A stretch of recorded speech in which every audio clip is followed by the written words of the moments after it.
Welcome back, everyone, to your podcast, our podcast, the Popular Side Podcast. As always, he's Yinka Yusuf. Hello, good evening, people. And I'm Akin Adekeye. Mr. Yinka, how are you? Yes, boss. I'm doing good. Yeah. You? Good. We are recording on a Sunday after taking a week off. Today is the 22nd of June. Yes. We had to take last week off. I don't even remember what was happening last week. It doesn't matter. We're here now. It was just a completely messed up day. One of those days, right? One of those days. But we can do that. You know, there's no leagues playing. You know, It is what it is. You know, it's summer. You know, stuff happening. Absolutely. So just a quick heads up, Yinka, for our people. There will be a couple weeks coming up where we won't be able to record. We will try not to skip back to back, but it's already looking like next week would be a skip. I will not be around, but we'll try to do the week after that. And then the week after that is still in question right now. So just a heads up. This is what happens in summer. Yeah, that too. When people are on the road, when people travel a lot. Yeah. Yes, that's true. Kids are out of school. We'll try and make it work. All right. So, Inka, the one thing we always try to do are a 90-minute episode. Yes. You think we can make this that? I'm always skeptical. So let's try. Shall we? We will make it a 90 minute episode. Let's go. Let's see. You know what's not going to help? Making our first topic a debate. That is not going to help. So, all right, but let's get into it. So, 2 episodes ago, we did our EPL Team of the Season and Player of the Season. Last episode, we did a La Liga Player of the Season and Team of the Season. Drum roll, please. This episode, we're doing a Serie A Team of the Season and Player of the Season. Yes, we are. Yinka? Yes, sir. I went first the first time. You went for the EPL. You went first for La Liga, so I'll go first for Serie A. So we had 7 aligned, I believe, for EPL, 8 aligned for La Liga. For La Liga, I don't expect a lot of alignments in Serie A. This one. I don't. So I've set the over under at 6, and I may take the under. Let's see how it goes. I mean, while making my list, I was very, very, skeptical about some people, and I felt kind of way about leaving out some people. So at the end of the day, I might just change and I agree with you. But let's see how it goes. Yeah. So let me just quick caveat. The Serie A is going through a transition right now. We've talked about this before. Sometimes you can be competitive because you have several good teams. Or you can be competitive because you have several mediocre teams at the same level. Competition can come in different forms. Even several poor teams at the same level can be competitive.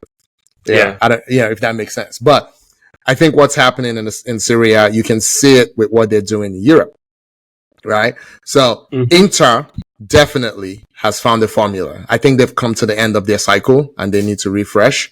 But Napoli could concentrate, no distractions, all in on defense or whatever. So this was a strange season.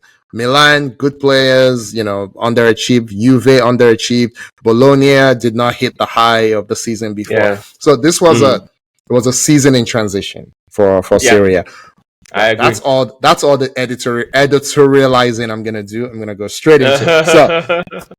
So the one thing my caveat will be, this wasn't about name recognition for me. It wasn't about media hype for me. It's about performance, consistency, match-winning influence across 38 rounds of league football. Okay. League only, people. League only. So I put on my Yinka hat. I looked at stats. I looked at the ultimate Yinka test, which is the eye test. And I looked at positional value, right? So I didn't cheat, even though we're in Italy and several teams played 3-5-2. I stuck with the 4-3-3. I tried not to cheat. I didn't invert anybody. So without much further ado, my goalkeeper is Roma's goalkeeper, Mile Sevilla, I believe is how you say his name. So he had 16 clean sheets, which is a little crazy out of 38. His save rate was 77%. Expected, goals prevented, it was plus 7.5, which is crazy. I don't think they get to the Champions League without him. My personal opinion. In my 4 in defense, Denzel Dumfries was my right back. He did have an injury, but he scored 11 goals, not just in the league though. He scored 11 goals total. I forget how many he scored in Serie A, but he had 6 Serie A assists. Right? His progressive carries and final third entries, it was top 5 in all those. We've always liked him as a consistent 2-way player.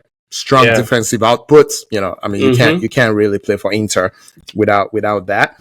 I'm gonna skip the 2 center backs for 2 seconds, and I'm gonna go to the left back. I'll come back to the center backs. My left back was Andrea Cambiaso from Juventus. This one I struggled with because I'm like, he missed a couple games. He played 32 out of 38. He scored 2 goals. He had 3 assists. So clearly, I didn't put him on here because of his assists. But I thought for a team that was up and down, he balanced defending and attacking well enough. And it's quietly one of the most reliable left backs in the league. Now, the place where I struggled the most was the center backs. Okay. Right. So I went with Napoli's Amir Ramani. Right, as the first one. So once Osimhen was not going to be a part of the team, they needed a leader. I would argue he probably provided the most leadership. You look at his aerial duels, pretty much won all of them. Clearances, composure under pressure, all of that stuff. So if you want a real defender, this guy did that all year. I went to Verona for my second one, Diego Coppola. Again, this is not about names. It's not about media hype. This is about performance. This guy was number 1 in Serie A in both clearances and interceptions, right? He was playing for a bottom half side, so you could say, okay, he had more opportunities or whatever, but he was also constantly under pressure, right? So, but pretty much every game they played was a big game. You couldn't allow mistakes. So his temperament all year was amazing. All right. So my 3 in midfield. First one, Tijani Reindeers. That should be easy enough. He's off to City. You saw it. I saw it. Everybody saw it. Probably the best offensive midfielder this season in Serie A, this past season. His numbers, 10 goals, 4 assists. Everyone's talking about the Scottish guy, McTominay's goals and assists is similar. McTominay was 12-4, I think. This guy was 10-4, but way more creative than McTominay. He won the midfielder of the season. I will come back to why the defender of the season was not on my list, but we'll talk about that later. So control tempo, excellent in transition and progression. So he takes one of the central midfield positions. Matteo Guendouzi of Lazio takes the other one. So this guy, I thought this was interesting. His XG plus XA per 90 was 1.45. He led the league. But his personal G plus A output was very low. He didn't actually score or assist that much, right? But he produced a lot of expected goals and assists, right? But was creatively involved. Lazio probably don't end up where they end up without him. Build-up role, I think, was probably one of the better ones. I think is a little more mature than what we saw in France and England now. The third midfielder is Remo Freuler from Bologna. I'm sure you're familiar with his work, Yinka. similar to Guendouzi. His XG plus XA per 90 was slightly below Guendouzi's at 1.31. We said Bologna did not achieve the height of the season before, but this guy is why they even got anywhere near to the season before. Efficient, mobile, tactically sharp. That's my midfield. My attack. Let me give you the list. Okay. All right. Moise Kean at Fiorentina. I don't know why people are not trying to sign this guy, Yinka. I mean, 3 years ago, everybody... He came to Everton and he did nothing. So. Oh, yeah, but then he's gone back and he's doing something. Anyway, it doesn't matter. He scored 19 goals in the league. In Italy, that's probably 25 in other places. I'm just saying. His XG plus XA per 90 was 0.73. That's pretty high. So, big-time production, clinical finisher, in my opinion, an overlooked gem on the right wing. On the left wing, our boy, Ademola Lookman, right? 15 goals, 11 assists. He had the most, so at 26 goal involvements, he had the most in the league, I believe. Dominated in open play. 11 assists? No, I don't think he had up to 11. So the 11 must be in all competition. Okay, it may be. You can look it up. We can look it up while I continue. Because the highest, only one person had double-digit assists in Serie A. Who was it? In the Serie A. Who was it? Surprise. Guess. In Serie A? Not McTominay. Yep. McTominay had 4. It's Lukaku. Lukaku had 11 assists. Wow, double digits. 10. He had 10. Okay. He's the only one that had 10. The next was Pulisic with 9 and rest bunch of people with 8. That's amazing. But Lukaku had the highest assist in All right, Serie A. So please help me look up the Lookman one. So it may have been total. And then striker for me, Matteo Retegui from Atalanta, Lookman's teammate. I believe he had 25 goals. Let's see. He won striker, whatever. He won striker of the year, or whatever. What stood out for me, Yinka, was this. He outperformed his XG by 5.15. That is really, really hard to do. And then, his XG plus XA, which I've been using for everybody, divided by 90 is 1.24, is again crazy. Efficient, consistent, lethal. He was crowned player of the season. I would say deservedly so. And he is my player of the season for that reason. Not McTominay. McTominay doesn't even make my team of the season. A couple things before I turn it over to you. Retegui, led the league in scoring. We talked about his expected output, outperformed his XG, delivered under pressure, produced match-winning moments consistently. Let's see. Only one player from Napoli on my team. Only one player from Inter on my team. Team success doesn't always equal individual dominance. These were who I looked at who were the best players at each position. The most controversial was Bastoni. Well, maybe McTominay and Bastoni, right? But I went and looked at it. I'm like, what do you want in a defender, right? Because for me, Bastoni is like a ball playing, kind of defender.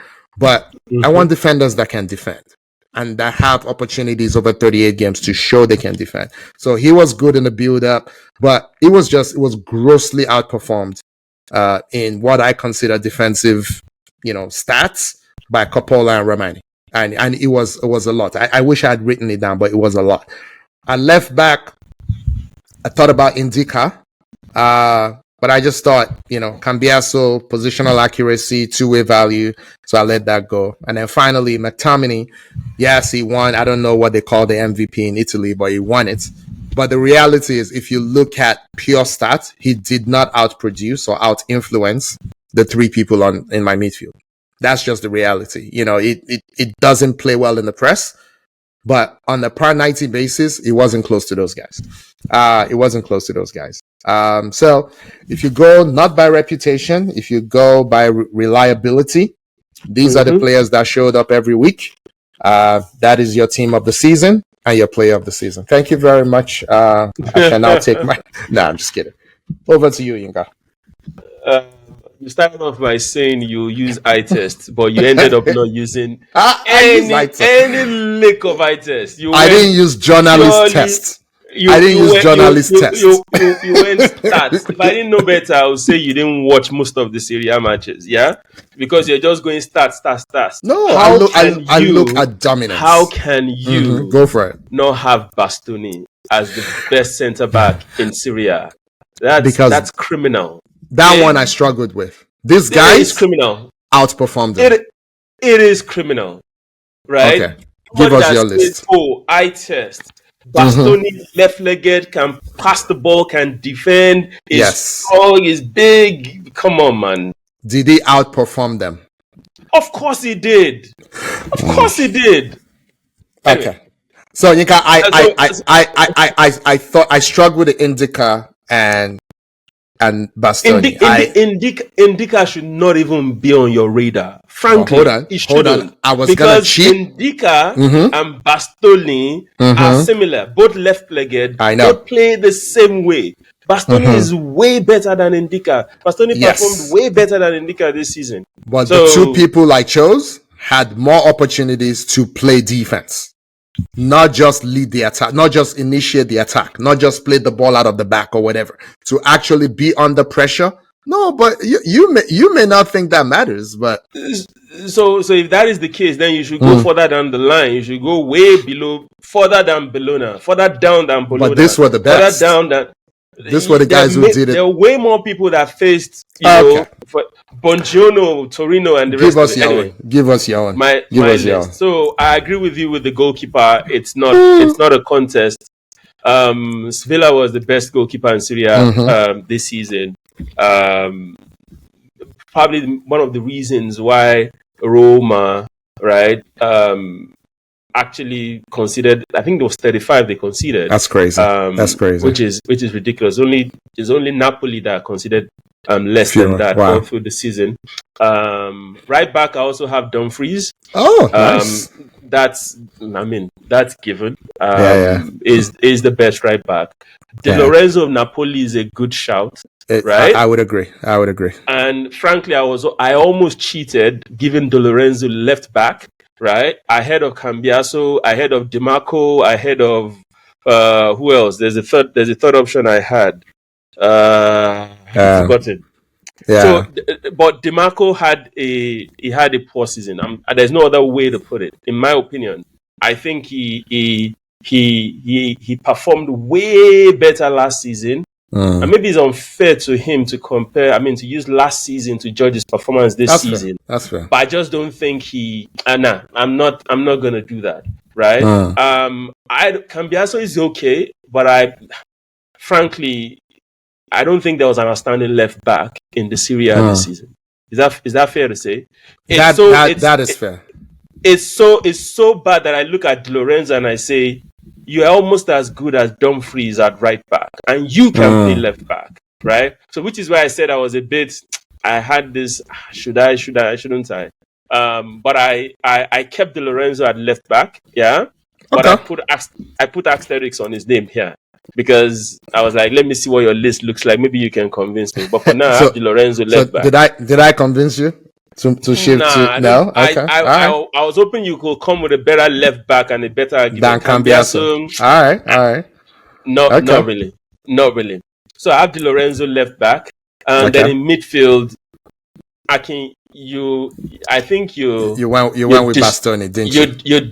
No, midfield now. So sorry. The centre back. You have to do center backs. Two centre backs. So I went with Bastoni, definitely. And obviously, Ramani at Napoli. That's not contentious at all. No. And I thought there's a good balance there. Left-legged, right-legged. No, it is. Balance there. Then going into midfield, you left out McTominay. That is disrespectful. Hear me out. You went full stats. The most influential person for Napoli this season, right? In terms of delivering when it matters the most, was Scott McTominay. And it's not even close. right? So that is why when they came to give the player of the season, they gave it to him. I mean, he had to be him. He delivered the points that he gave Napoli this season. I don't think any other player, 1-0, 2-1 game winners from midfield.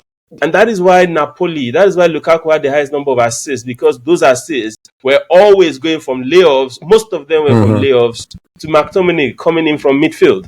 So who are you dropping from my midfield three? No, I only have one person in your midfield three. Rangers. It's only Rangers. Okay. That's not Rangers. So Rangers Barella. Rangers had a better season than Barella by far. I know you like Barella. But who's the better player altogether? I still think it's Barella. But I would agree. To be fair, this season, Rangers was he was the only reason why I watch Milan. It's the only reason why I watch Milan. And for people that don't know this, he's named after a Nigerian international, Tijani Babangida. His parents, exactly. They're his Dutch. parents are Dutch. Yeah. So they're Ajax fans, so they named him Tijani Rangers. So Rangers is on my list. The third person, so that's Rangers McTominay. The third person on my list is from Como. And his name is Nico Paz. Okay, yeah. It's a good shout. Nico Paz, in terms of ratings this season, in terms of ratings averaged out, he had the highest rating for any player in the Serie A. So you're doing stats. Okay. Nico Paz is the reason why Cesc Fabregas is also one of my... When it comes to coach of the season, I put Conte / Fabregas. Nico Paz was taken from Madrid, and Cesc Fabregas says, I'm going to turn you into a man. The 19, 20-year-old boy was Como's star player. For me, he was the best attacking midfielder, right, in Serie A. It's not... So it might not... the assists are not there. The goals are not there. But you needed to watch this boy play. No, it's a good shout. It's a good shout. So for me, he edges out Barella. He edges out Freuler. I'm shocked you don't have Barella. I thought for sure you would have Barella. I know that's your guy. I'm being fair. Barella didn't have a good season. Let's be fair. Right. Freuler, maybe I'm being ageist. Freuler is old. He's been playing forever. Swiss international. He's been there forever. Why? Yeah, he had a good season with Boyona. He had a very good season. But Paz, for me, Nico Paz was something else. It was something else. And in attack, you have to go with Retegui. You can't argue with 25 goals. And I cheated a bit. Yeah. Oh, what'd you do? I also went with Lookman as a spare, just like you did. So Lookman Retegui. I just had to put Romelu Lukaku in there. I thought about that. But I went for the future instead of the past. I went for the future, not the past. Lukaku is the only person with double-double this season. Okay. Lukaku scored 14 goals and he had 10 assists. That's amazing. This season. That's amazing. He took Napoli to the Scudetto. I had to. Yes, I thought of Moise Kean. In fact, I also thought of this guy from Bologna, who I thought you might even consider, what's his name? Orsolini, the Italian young boy, who a lot of people have been saying that's the next big thing coming from Italy. He's been underwhelming in previous seasons, but this season, he kind of delivered. He scored maybe 14 or 15 goals, league goals, and he had. Let me quickly check that. He had 14 goals, sorry. No, 15. He had 15 goals. He had 15 goals and he had quite a number of assists also. So I thought you might have given Orsolini a shot, but for me, the front three will be Retegui, Lookman, and Lukaku. I don't care how they play because the formation is off the charts right now. It's not a bad. So I have Moise Kean, you have Lukaku, and I checked by the way. So the assist was 5 assists in the league for Lookman, not 11. Sorry, it may have been 11 total. Yeah, but he had 15 goals. Yeah, he had 15 goals. So that's 20 goal contributions. Yeah. So for me, that's my list. It's Villa. Back four, Dumfries, Bastoni, Ramani, Di Lorenzo. Midfield, McTominay, Reinders, Nico Paz. And in attack, Lookman, Retegui, and Lukaku. So we have 1, 2, 3, 4, we have 5 differences. So remember, I said my over under was 6, and I went under. I should have pushed. I should have pushed because it was 6. We came in at 6. I knew this was gonna be different for me. The McTominay thing, I'm happy for the kid. Whatever. But you can't whatever McTominay. Come on, man. Come on. I'm happy for him, but okay. We're gonna move on. One quick one before we move on, right? Yeah, go for it. Another shout I had at left back, who I almost put in there, Akin, was Arsenal's former player. Oh yeah, Nuno Tavares. Yeah. Yes, for Lazio. But for Lazio, offensively, it was superb. But he got injured, and the primary reason that we have a defender is to defend first. Defensively is borderline liability. Yeah, that's real. And also, I'm very, very surprised you had what's his name, the Arsenal boy Guendouzi in your lineup. Right? It's not even on my radar at all. So for me, I'm like, he's matured, right? The numbers are what the numbers are. When I watch him, because I've watched him a lot, obviously, in France and England. He's a much better player today than what he was before. It really is. But it is what it is. It is what it is. Who's your player of the season? Retegi is mine. So you need to crown one. No. It's McTominay for me. Oh my God. It has to be. It has to be. Then coach of the season, I don't want to give it to Conte. I'm going to give it to Fabregas. I'm sorry. I'll give it to Fabregas as well. For me, it's Fabregas as well. Yeah. It has to be Fabregas. Como was bound for relegation. Let's just put it that way. The fact that they ended up 10th on the table, was it 10th? They won the first half. They were 10th. They were 10th on the Serie A table. That is amazing. And so Fabregas is the coach of the season for me. Yeah. We agree on that. And we will move on. All right. So we did that in about 25 minutes. Okay. Fair enough. Let's jump straight to our worthy mentions. While we were gone, your favorite team in the world, Tottenham Hotspur, appointed a new manager, Thomas Frank, Danish, from Brentford. I believe we both like him. But they've appointed decent coaches before. They had Conte, they had Mourinho, they had Pochettino. They've had good, I'm not moved by any of Nuno this. Espirito Santos. Our coach of the season used to coach for them. So I wish him well. I don't know how much they're paying him, but I hope he at least doubled his pay. And I hope they give him some money. Let's see what he can do. Brentford, Brentford always fought. So let's see if Spurs will start fighting.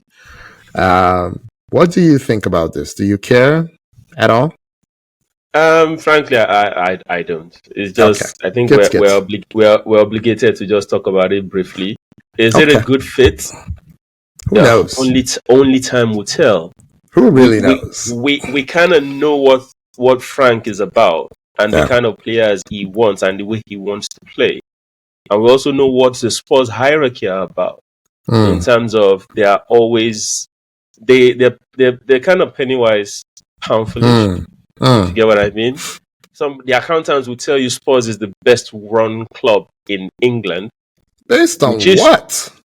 The accountants. No, I said accountants, right? So from a bookkeeping standpoint, from playing players within your wage, sticking to your wage structure, blah blah blah, all this kind of stuff, right? It's not even close, right? In terms of accounting and running, keeping the books of a football club. But that doesn't necessarily translate to success on the pitch. You need to be reckless a bit, right? You have to be. You need to make those gambles from time to time. Spurs, they never do that. It is when they have the money that they spend. They don't go overboard. Think about it. Most of Spurs, acquisitions is after they've sold their star player. That's what happened. Yeah, they sold Bill. They bought like 7 people to replace Bill. They sold Harry Kane. They bought like 3-4 people to replace him. That's what they do. If they don't sell, they don't buy. That's what I meant by they are properly. That's that's why I said they are from an accountant's perspective. Now, will Frank fit in? Like you said, time will tell. Yeah. Trust.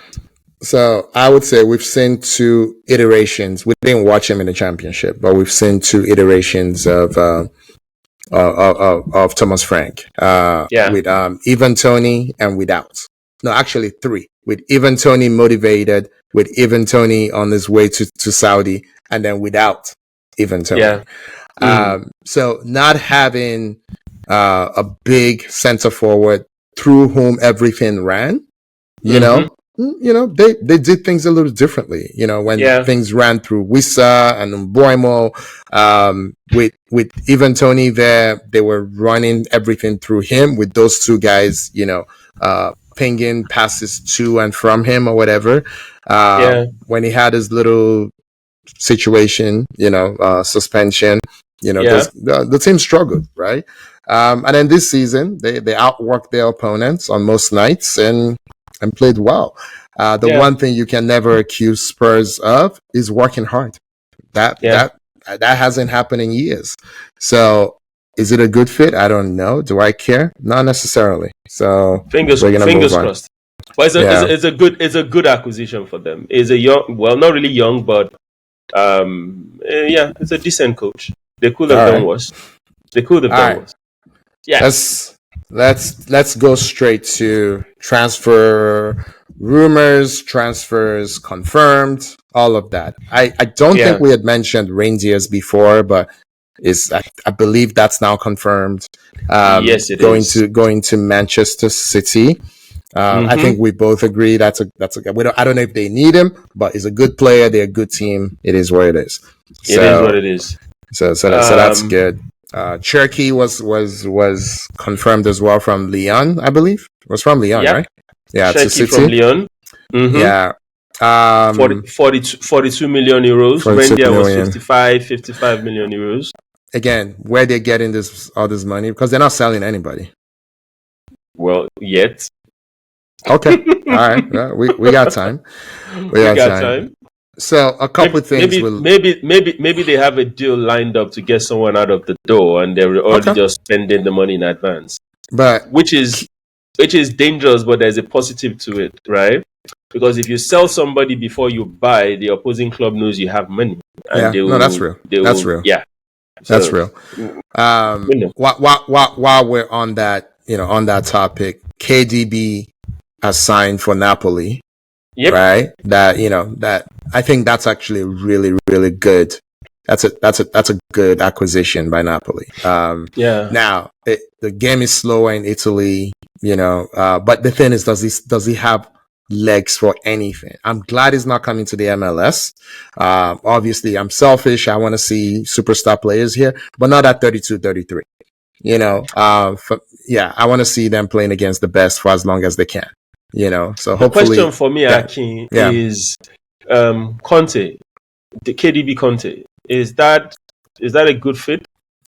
I can see it. This is what I mean. KDB just came from playing for a very disciplined, positional awareness type attacking manager. You're going to a very disciplined positional awareness type defensive manager. They're two sides of the same coin, in my opinion. They're both maniacal, crazy people. The two managers. One prioritizes attack, one prioritizes defense. But this man is intelligent. If he has the legs to get there, he will get there. The real question is, does he have the legs? So what you said, the difference, you said defensive and attacking, right? Defensive and offensive. And I think that's where the thing is. That's where the major problem is. Because while he was at City, KDB was arguably the only one that had the free will to do whatever, roam. Right? Yeah. To roam, right? And it's because you say this a lot. What you bring to the table as against what you take away from it. Absolutely. Offensively, it brings so much to the table that you don't mind what it takes away from the table defensively. Absolutely. So Pep gave him a bit of free will to to roam. So if he goes to a Conte team, which their default mode is defend. Yeah. Right? It is after you've defended that you can then. Do you understand what I'm saying? Absolutely. Absolutely. I hope it works out.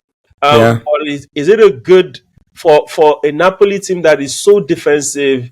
If they give him that bit of free will, he can really unlock them offensively, even way better than they did this season. Because I mean, look at the stats. Akin. Napoli didn't score that much goals. They didn't score what, 55 goals or whatever? 59. 59, yeah.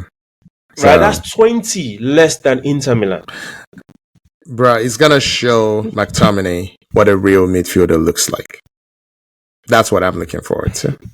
You just don't like Scott McTominay. This is ginger hatred from you. I like him. I like him, but I'm like, this whole, is the best player in Italy thing. I'm like, really? No, he's not the best. He's not. See, I told you, he's not the best midfielder in Italy, right? But last year, he had the best season. Serie A, according to you people. He had the best season. Yes. According to you people.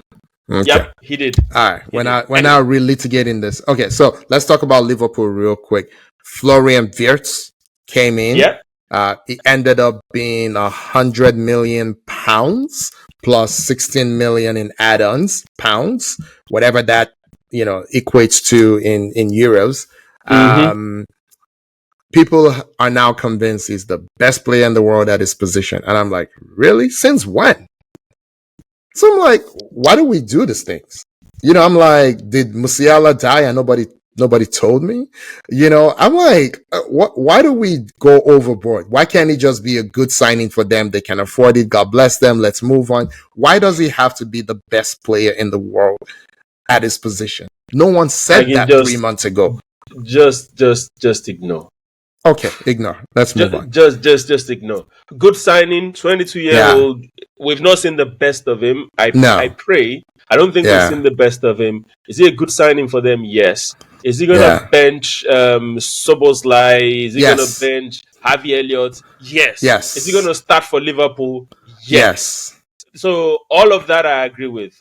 I also disagree with, he's the best attacking midfielder in the world. It's insane. No, he's not. He is not. He is not. He's one of the best. He's not the best, right? Is up there. His numbers are really nice, right? In the Bundesliga, right? Yeah. I hope they translate. They're really good. I think they will. Double for 2 seasons in a row. Double. I think they will. 2 seasons in a row, right? I think they will. Double-digit goals, double-digit assists, 2 seasons in a row. His 21-year-old season and his 22-year-old season. That is amazing. That is hard to do, right? Amazing. So, but now I'm hearing they might play him in the false nine. Why would you ever do that? When has he ever proven he's a false nine? People are crazy. This is insane. No, it's not false nine. Let's see how it goes, right? That's what I'm saying. Okay. Let's see how it goes, right? Okay. I'm happy for them. Good signing, a bit on the high side, but this is the goodwill you have to pay, right? Yeah. And also, I also think Liverpool have a seal in their pockets that they are not announcing yet. Quansah is going to Leverkusen, which is insane because it's going for more than Frimpong. Which is crazy. Frimpong was 34 million. Quansah is going for 40 million. How does Liverpool keep doing this? Who is cooking the books at Liverpool? So no. So this is what is going on. So bottom line is Leverkusen and Arsenal and Liverpool have exchanged 3 players, right? So it's Wirtz, it's Frimpong, and it's Quansah. Yeah. And you notice they didn't do an exchange. So they want a situation where individual Liverpool will put some amount in their books. Leverkusen will have some amount as revenue, right? So the way I look at this, I don't think Verse is the one. See, this 116 is not really the Verse. I'm looking at all of it net. Do you understand what I'm saying? I get it. I don't think it's inflated in both ways. I believe that it is just. Do you understand what I'm saying? It's like the figures are inflated both ways so that both parties can record significant amounts of revenue. And with Frimpong was a release clause, so they could have played hardball. They could have said, okay, put a little bit more in it, like whatchamacallit, the guy coming to Arsenal, Zubimendi. Zubimendi. Arsenal paid more because they're not paying all at once. They paid £4 million they will pay more, so they could spread it out. Yeah. Okay. So good luck. Happy for Liverpool. They need more signings. Let's see how it goes. Right. Akin, before we move on, couple of things. Johan Garcia, was on my team of the week last season. He's now moved on to Barca. Team of the season is moved on to Barca. Spurs, Matthias Tel, they've confirmed it was a loan initially, now it's a 5-year deal at 35 million. They saw enough to give him 5 years. They saw enough. They saw enough to give him 5 years. In the cameo, these people are okay. All right. Keep going. I can just let it go. Okay. Mastantuono from Argentina, who I understand is the next big thing. I've not seen him. Never seen him play. Don't know. Yeah, is gone to Real Madrid on a 6-year deal, 45 million euros. Good luck to him. Okay. Who else do I have here that you haven't talked? Ryan Ait-Nouri, who, for me, outside of the Arsenal left backs, Kirkers, is top 5 left back in the Premier League. Solid. Very solid guy. He's Algerian. He's gone to City for 40 million euros. They've announced that also. I think those are the confirmed deals that we have. Jonathan Tah has gone to Bayern Munich on a 4-year deal. That's a free transfer. I think we missed that out last week. Okay. Then in terms of rumors, Akin, there are too many. Just too many. I'll just touch on a few. Nico Williams has said it's only Barcelona he wants to go to. Yeah, let him go. Because he's friends with Lamine Yamal, blah, blah, blah, blah, blah. I'm just going to leave that at that. May I? Just, again, I will never hate on an African kid. I don't care who he plays for. He's African. He's a Ghanaian kid. Right? Yeah. Lamine Yamal is Ghanaian kid. That's what I say. He's a Ghanaian kid. Oh, okay. So he's 5 years older than Lamine Yamal. Yep. He's 22 years old. He is not a kid. Is Florian Wirtz's age, is Bukayo Saka's age. Right? He's 5 years older than Lamine Yamal. So at some point, we have to start seeing the end product. And it can't be that you only pop 5 times a year when you play for Spain. Because I'm sorry, this guy was in the team that lost to Man U in the Europa League. What are we talking about? It was. What did he do?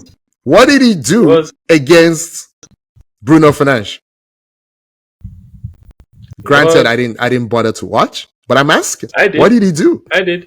He had a decent game, right? My position on this is quite simple, Aki. Right? I look.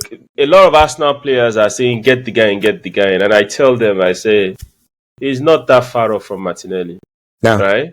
No. I will even argue that put Martinelli in the same Bilbao side, the same Spanish team, right? Yeah. Martinelli's output might even be better. Yeah, is not a clear upgrade on Martinelli. So for me, nah. If he's coming and asking for £300,000 per week, then stay in Bilbao. What he is a star. Remember, great player versus star. He's a star. So he's more of a star than he is a great player. I hope people understand what I mean. He is a star. He's a star. I get what you're saying. But anyway, that's Nico Williams. A couple of other transfers. Brandon Mbeumo, or rumors rather. Brandon Mbeumo was supposed to go to United, but Frank going to Spurs is beginning to turn his head, and he might end up at Spurs. Just be on the lookout for that. So it's like, do I want to be 15th or 17th? Where do I want to go? Okay. No, I think he wants to play Champions League. Let's spin it positively. Let's spin it positively. Fake Champions League. Let's spin it positively. So, Rafael Leao, who's also like everybody's interested in him. I like him a lot. They've thrown their hat in the ring. They say they're also interested in Rafael Leao. Who else do I have here? Luis Diaz. I told you, watch out for Liverpool. They have some. I think. So Nunes. I think Nunes is going to Saudi, right? And I think that's when a bulk of the transfer that they give up for Viets. Yeah. Barca also won Luis Diaz. I don't know how far that will go, but we'll keep you all posted. And of course, Martin Zubimendi, we understand it's a done deal now. Blah blah blah blah. After all the noise and the madness that happened, so that will be Arsenal's first sign of the season. We still have a couple. I understand they're still discussing with Rodrigo. I understand they're discussing between Gyökeres and Šeško. So we'll keep our fingers crossed and see what happens at the end of the day. Yeah. Okay. So I just want to say I want to get on the record and say I like Darwin Núñez a lot. I think everyone should calm down. He's still only 25. I say only on purpose. Okay, as a center forward, he has 10 more years in him, right? Whoever gets him now will be getting a really, really, really hungry player. It may not be perfect for Liverpool. I'll take him at Arsenal. I would take him at Arsenal. Him at Arsenal. You know, I will. So he needs somewhere where someone will actually coach him up, you know, and where it will be a little bit about him, a little bit. Not all about Mo Salah or whatnot, but this dude, I mean, when I see him for Uruguay, anyway, okay. See, what you just said now, that is the key point. A lot of people say, look at him at Liverpool. It's a different beast for Uruguay. It is. Right? It is. And anyway, like you said, let's just leave it. let's leave it. And then Diaz, for me, Núñez is I don't want to compare them because Núñez is really a number 9. Is a real number 9. And Diaz is a white forward. Left winger. Yeah, he's a white forward, you know, and you can bring Diaz off the bench, you know, instant microwave, instant offense, you know, they'll get a lot of money for him. They will. My thing is, he's a disruptor. Do I trust him as a 90-minute player on a team with like tight interlocking exchanges and stuff? That's not really his thing. You know, he's a disruptor. You know, he's not let's do this pass and then let me make this run and then I'm not sure Liverpool is the best place for him, to be honest. I think Jota is more of a Liverpool player, if I'm being honest. Yeah. But they, you know, they think they're gonna walk to the championship in a year from now. I'm smiling because I know it's not gonna happen. But we'll come back and revisit this. They won't. They might. Lightning can strike twice. They won't. Let's move on. Okay, so are we done with transfer rumors? That's all we have for now. Okay, we'll keep our people, you know, updated as the news unfold. All right, so Yinka, let's see if we can do all our. We have a bunch of NBA topics. Let's see if we can do it all in 15 minutes. You ready for the challenge? Let's go. All right. So first, breaking news about we're recording on Sunday evening. About 2-3 hours ago, the news dropped that Kevin Durant, KD, was traded from the Phoenix Suns to the Houston Rockets for Jalen Green. Dylan Brooks. The number 10. 2 or 3 picks. The number 10 in this draft. And then 5 second-round picks. Yeah. 5 second-round picks. There might be another player, but don't quote me.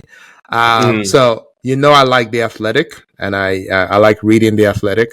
Their instant grade was A+ for the Rockets and D for the Suns. And let me see if I can read to you how they grade it. I'll tell you right now. They're looking at it holistically. Just give me 2 seconds. Let this thing load. So what they said was, this feels like a rushed deal by an inexperienced front office executive dealing with a very savvy front office that had plenty of leverage. But maybe once we break down this trade and apply some grades, we'll find out this is not so bad for both sides. Plot twist, we won't.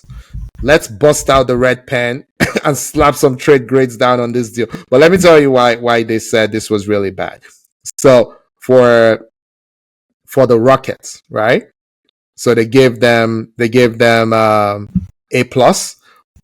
So for the Suns, they said, plain and simple, the new inexperienced Suns front office with Brian Gregory as the new general manager got worked in this deal. This should have been the Suns' goals in a Kevin Durant trade with the Rockets. Number one, get some of your picks back. So they had their own picks that had gone to the Rockets for this year, 2027 and 2029. They only got one back. Acquire Eason, gain some cap relief, bring in veterans that will help keep you competitive. Make sure you have a starting big man. So they say even with a 10th pick originally their own coming to them, they barely got any of these 5 things. I'm not sure how much Brooks or Green even help with the makeup of this team. Green doesn't really fit into a team with Devin Booker and Bradley on it. The 23-year-old is more of a long-term play than Beal, on and on and on like that. So it all depends on what happens with Beal. It depends on maybe they trade Bradley Beal, how Green develops, all of that. But what really matters to me is the number 2 seed in the West got Kevin Durant. You got to pay him $122 million on his next extension over 2 years, which is insane, $61 million a year. He missed 20 games last season, Yinka.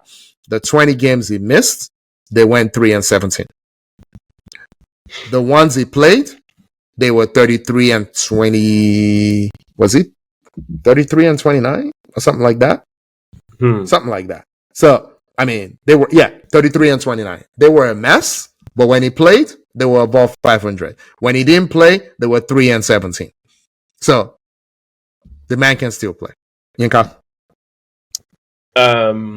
So I agree to some extent, right, with the Athletic, with the Athletic, right?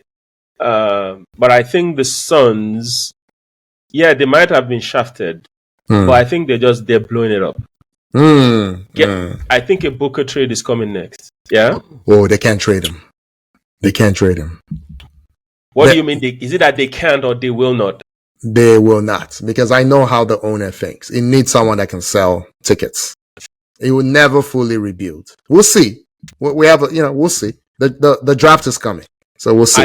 I think Booker will be traded to your New York Knicks. For whom? For whom? Okay, all right. Let's put a pin in it. Let's put a pin in that. We'll talk about this. But I think the Suns, right?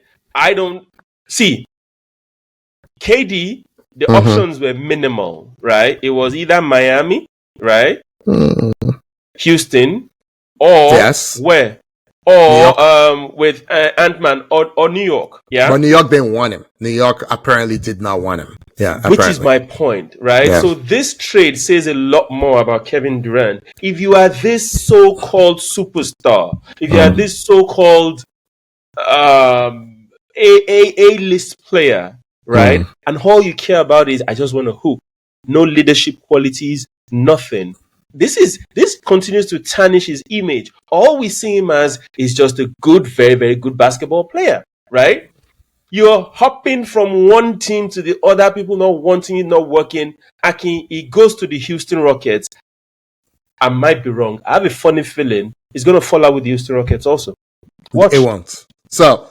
Okay. Because of Ime Udoka, is that what you think?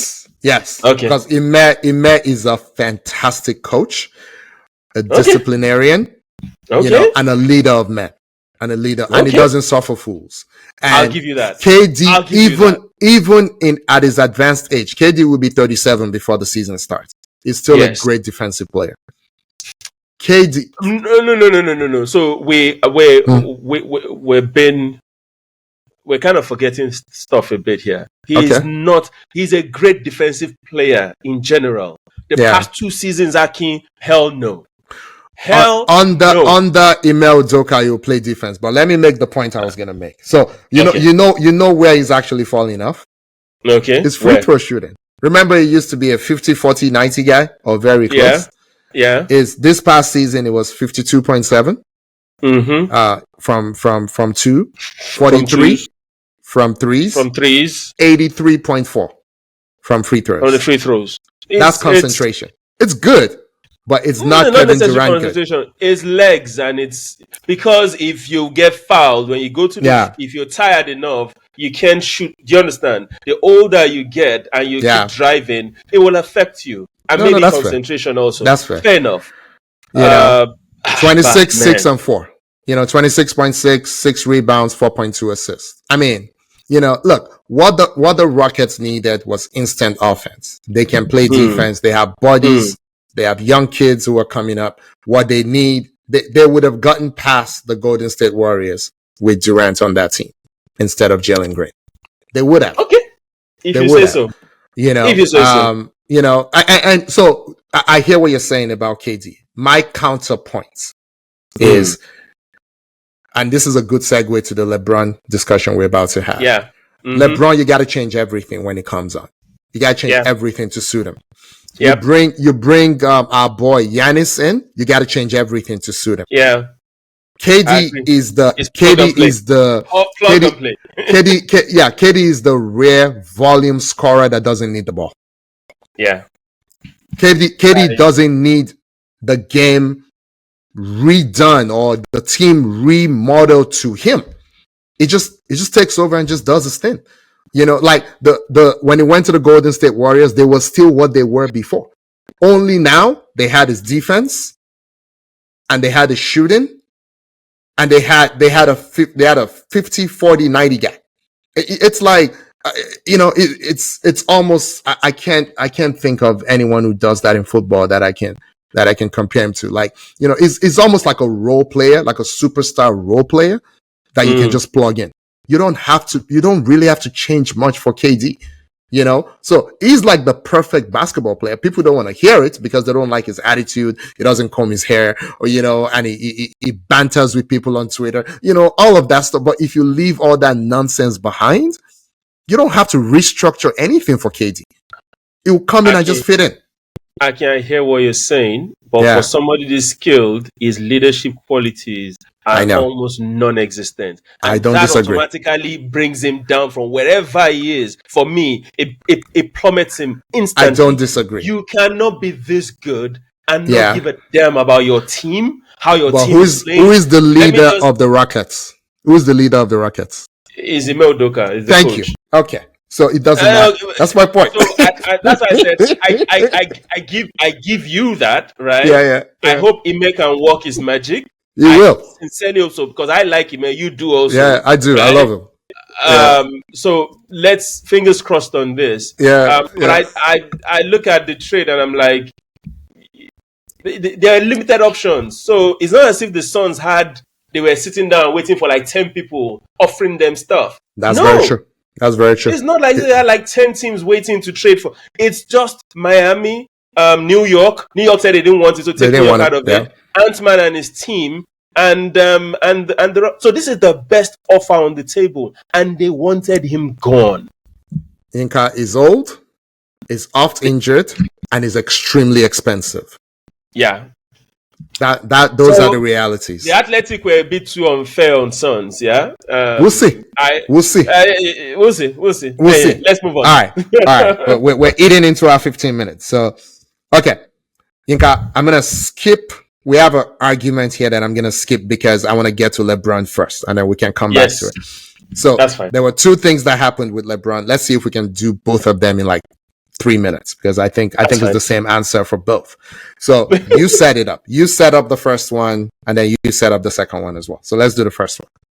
Okay, so there's this argument that so LeBron has a podcast. He was with his coach before, but he's now with JJ Redick. was with JJ Redick before, but it's now with Steve Nash. It's called Mind the Game, I believe.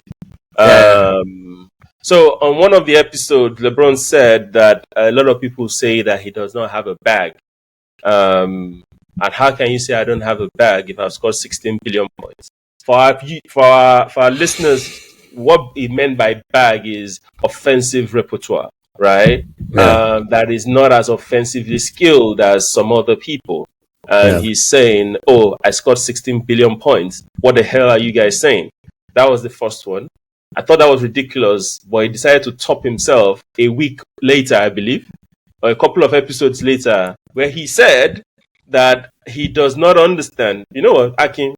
I know I'm eating into that time, so that I don't misquote him. Let me just quickly read it verbatim. He said, okay, LeBron criticized the discourse around ring culture in the NBA, saying a ring is a team accomplishment, and pushing back on the idea that players' individual greatness is measured by how many championships they win. Trying to nitpick an individual because he was not able to win a team game or a team match, or whatever the case may be. I don't know where it started, but it's a long conversation, especially when it comes to me individually, James said. It's weird, it's never enough. That's what he said. So, Akin, over to you. May I? Okay. So, on the bag thing, they're wrong, but he's also wrong in his response. This is what I mean. So for me, it's like saying, again, I always try to find the corollary in football. It's like saying when Rooney did not have a bag, right? Offensively, because it wasn't Thierry Henry, right? Or it's like saying, Les Ferdinand did not have a bag because it wasn't Ian Wright. Or Alan Shearer did not have a bag because it wasn't Ian Wright, right? So Alan Shearer is not Ian Wright, right? But you also can't tell me the only value of Alan Shearer is all the goals he scored. No, he kept defenders up at night. He kept opposing coaches up at night, right? So LeBron is devaluing himself by responding to the bag argument with I scored a bunch of points. Because for me, when he came in, he wasn't a shooter. He made himself a shooter. LeBron is pretty much automatic from 3 at the top of the key. It's automatic. You know, right side, left side, doesn't matter, right? The problem is LeBron is not graceful. He couldn't be. He's a giant. You know, like he's too big to be graceful. You know, he's really a power forward playing, you know, trying to compete with the Jordans and the, you know, so I'm like, he needs to leave this stuff alone. Like you're in a stratosphere, should be way above all this stuff, but he can't help himself. The second one, and go ahead, Yinka. So let's quickly before we move on to the next one. So first of all, I think people's definition of bag needs to be, you know, you need to let us know what you mean by bag, right? Bag is not the ability to score. Bag is the multiple ways you can score and the skill set in the way that you can score. So your analogy is perfect. Ian Wright can score left foot, right foot, dribble, blah, blah, blah, blah. But Alan Shearer is just one way. He scored a boatload of goals, but he scored it the same way. Yeah? So what people meant, and this is why I look at Bron, I'm like, you're right. He should not be bothering himself with this nonsense, right? But the fact that he's making it affect him, for me, it amazes me. But the people that said he does not have a bag, if a bag is defined by the skill sets, they know what they're saying. They're looking at a KD. Can you tell me that KD and Bron can score in the multitude of ways that KD can score? Can you tell me that Bron can score in the multitude of ways in which MJ could score, in which Kobe could score, right? So that's what they're saying. Kobe could do it all, right? But Bron, you are a better basketball player in the sense that you're a point guard in a power forward's body. Yeah. Unlike he doesn't want to embrace that. But it doesn't want to embrace that. You're arguing with people that you don't need to be arguing with. You don't need this. That comparison should not even bug you. Yinka, I feel like this is a problem because it took defense out of his bag 10 years ago. That's the real problem, right? So he decided he was not going to play any defense. He started living off of that block in 2016. Yeah. You know what I mean? One play. LeBron pretty much hasn't played defense since 2016. That is the problem. So we can't talk about his defensive bag anymore. We got to go back 10 years. Yeah. You know what I'm saying? He doesn't move his feet on defense. So for me, anyway, I think I've said enough. The second point? Yeah, the second point. So this is the ring culture.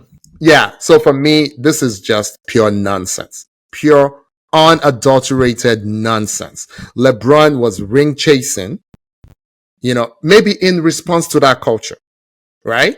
So okay, people are gonna not like this, but there's a reason I don't like Trump. It's the same thing. You create a problem, right? It's a problem of your own creation that you give yourself credit because you claim that you solved it. That's Trumpism, right? So, and it's narcissism. And I think a lot of leaders have a lot of narcissists in them. LeBron has a very healthy level of narcissism in him. This is another one. Dude, you ring chased. You may be right that ring chasing is toxic, and I would agree. But you, in response to that culture, you ring chased. And you said with your own mouth. Yeah, and then not just that, Yinka, he said it with his own mouth that he only cared about rings. And then when he won the one with Cleveland, he's like, this makes me the GOAT. Let's go. Done. Let's go. No mass. No, he said it. He said this makes me the GOAT. He said it. It was sitting down, sipping his wine. So I don't want to hear it. Now that you can no longer win because he's a very intelligent guy, as is Trump, by the way. He's a very intelligent guy. He sat back and he's like, no, I can't win anything with these people around me. I'm not about to go to a situation where I'm going to be competitive. So now rings don't matter because I can't win. So it's like, heads I win, tails you lose. Yeah. So I don't want to hear it. So, Akin, for me, this is always the problem I have with Bron, right? Just accept who you are, right? Yeah. And if you believe that you're the great, stick it to yourself, right? Don't try to force it down everybody's throat. See, I've said this a long time ago. Bron, right? If Bron had 5% of the killer instinct that MJ had or that Kobe had, right? This GOAT would not be a discussion. Akin, I remember vividly 2012 Eastern Conference Finals, Game 6, Miami at Boston at the Garden, right? Yeah. Bron came into that game and killed Celtic. Akin, you must have seen the Bad Boys movies. Of course. You remember where Martin Lawrence shot someone and Will Smith said, "From now on, that's how you do it. That's how you do it. Yeah, that's it." That's what I was telling Bron, that from now on, this is how you should play. Yeah. Don't play with the stat sheet in your head. Just come in and want to kill your opponents. Don't play, I need to get assists, I need to get this. God blessed you way too much for you to be doing this nonsense that you're doing. I agree. It's complete nonsense. This what he said, and he should just keep quiet. I think this mind the game. He should let it be. I thought the podcast was going to be about basketball X's and O's. If this is a platform, an avenue for you to try and rewrite history, right? People will continue to call you out.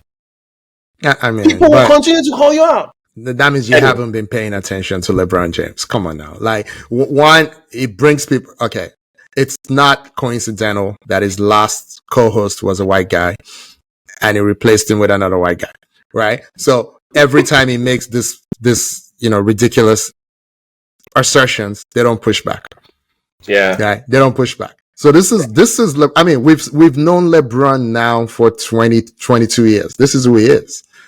So, and again, I'm willing to accept the good, the great, and the not so good, but people want to make him into something that is not proven to be. This is who he is. You take the greatness with a little bit of narcissism, with a little bit of, for me, the worst things he says is, "Oh, kid from Akron, not even a scorer. Now I'm the greatest scorer in the history of the game." You don't have to say that. So every time he starts with, I'm not even a scorer, I stop listening. Because guess what? You are now a scorer. You are now primarily a scorer and have been for 10 years. For 10 years. At least. 10 years. At least. I agree. Yeah. Anyway, okay. Let's move on. Should we do the first take argument or push it to next week? Let's push it to next week. Okay. So let's do our NBA playoff update real quick. Tonight at about 2 hours from now, there's a game 7. The Oklahoma City Thunder are hosting the Indiana Pacers. Game 6 was a blowout of historic proportions. It was bad. There was a 36-9 run in the third quarter, or between second and third quarter. 36. And that is with Haliburton playing with a banged up calf. He had his best game. He had his best game of the series, to be honest, with a strained left calf. Yeah, but I think it was because TJ McConnell took the pressure off of him. TJ McConnell came in. I was just, that was the time TJ had done in the first half, scored or assisted on 17 points. That guy's in the first half. It was amazing. Those are the kind of basketball players that you don't know you need them on your team until you have them on your team. It's a great way to put it. I don't know. He's not flashy. He doesn't. No turnovers. Nothing. He gets the job done. There's no highlight reel. You will not see one finger roll or nothing. No dunks. No flashy passes. You look at the stats. He's coming off the bench. He's giving you assists. He's giving you points in limited minutes and steals and defensive hustle plays. There was, for me, the turning point was when he intercepted. Inbounds. I think it was just. I think they had just scored, and then he intercepted the ball as who was it that was trying to throw it in for OKC? I think it was come on, man. The white guy. What was his name again? Chet. Oh, no, was it Caruso? Yes. Well, one of them. It was Caruso. Yeah, I think you're right. And I'm like, and it wasn't the first time he was doing it. He's done it in other games. So, but all of that is great, Yinka. Pick a winner for tonight. Game 7. Who wins it? Who's going to be your champion? You always tell me I love sitting on the fence. So I'm going to sit on the fence this time. You can't do that. I just want to watch a good game. There's just one game. No such thing. I just want to watch a good game. Okay. Right? So whoever you pick, I'll pick the opposite. Okay. So I think OKC, I'm worried for OKC. They should still be able to do it. I think they will. And the reason I say they should still be able to do it, I keep going. I think this is the 8th time I've said this, but I keep going back to Denver because they had their ups and downs with Denver. I think you're seeing their youth come back to haunt them, right? And their youth is why they're not performing on the road. They don't have traditionally great players. Once you take out, their MVP, Jalen Williams is doing really well. Everyone else is okay. They're good. So they're not traditionally, superstar level players, and they're young. Caruso is the oldest at 31. They're the youngest team in the league. So role players don't do well on the road. Young players don't do well on the road. That's why you're having these swings, right? So I think coming back home, my brain tells me that they'll settle in and they'll play their crazy defense and they'll get off to a good start, which they got off to a good start in Indiana, but they gave up that lead. So I would say excited for both of them. They've not won. The young team, they've not won anything in forever. Whoever wins, I'm going to be super, super happy for them. I don't have any. Okay. Yeah. I just want to watch. I'll watch the game and I'll just enjoy it. That's it. So we're both choosing OKC then. Kind of. I think it's okay they'll win, but if Pacers do, I'm happy for them. I'm not. Yeah, it's no big deal. Right. Yeah. All right. Inka, do we have a donkey of the week? I think we do. Whoever is organizing the FIFA World Cup. I'm not watching. Whoever is organizing that, right? Yeah. And whoever decided it's going to be played in the US in 35-40 degrees heat, right? Yeah. Whoever put all the teams together, Al Ain, Pachuco, whatever the concept is. It's Infantino. Whoever thought of this should be flogged. It's Infantino. Should be flogged. So I have a prediction. Yeah. I think this would be the first and last 32 team World Cup. Club World Cup. Okay. I don't see it happening again. Yinka, Auckland is a bunch of, semi-pros. Their goalkeeper, is a supervisor at a store. At a store. That's his day job. That's his day job. And you wonder why he let in 10 goals against Bayern Munich. Nobody was calling for this. Nobody needed this. And you can look, I'm a fierce advocate for player safety. You cannot have the season we just had, right? With the Champions League final happening, the last weekend of May. And then 2 weeks later, you have PSG back. Yeah. Playing in this thing. In this thing. I told you before we started recording that Steven Nichols on ESPN was saying, come back in December, you see some ACLs, you see some injuries. And for me, you're thinking about the World Cup, the real World Cup next summer. Why do you want ACLs popping during you should be protecting your players during this 1 year. Absolutely. So this is going to be like the 2002 World Cup that was in Korea. So I think it was South Korea and Japan, and they had to change the calendar start in May instead of June, and then Qatar, in 2022 when they lied to us and say, oh, they're gonna build all these indoor stadiums, don't worry, they won't, and then they changed it by 6 months. So FIFA just lies. The corruption is through the roof. It's ridiculous. And I'm not watching a single minute of it. I don't care who is in it. I'm not watching it. That's my protest. I haven't seen a single minute of it. I'm not watching. Okay, so unlike you, Akin, if I can sit down and watch Division 3 football just for the fun of it, right?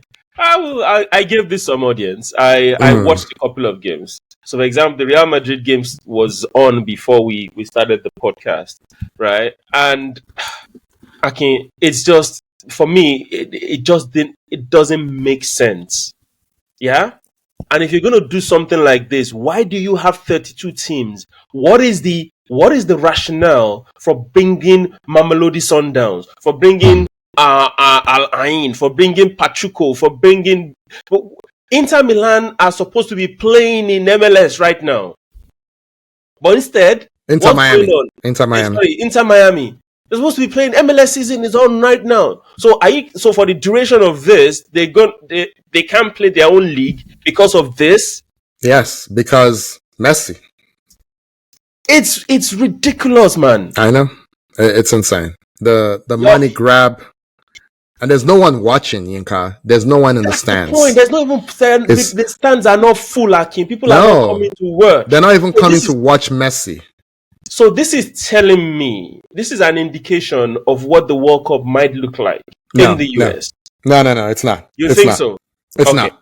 It's not. This is like Americans are not going to go out to watch, Boca Juniors.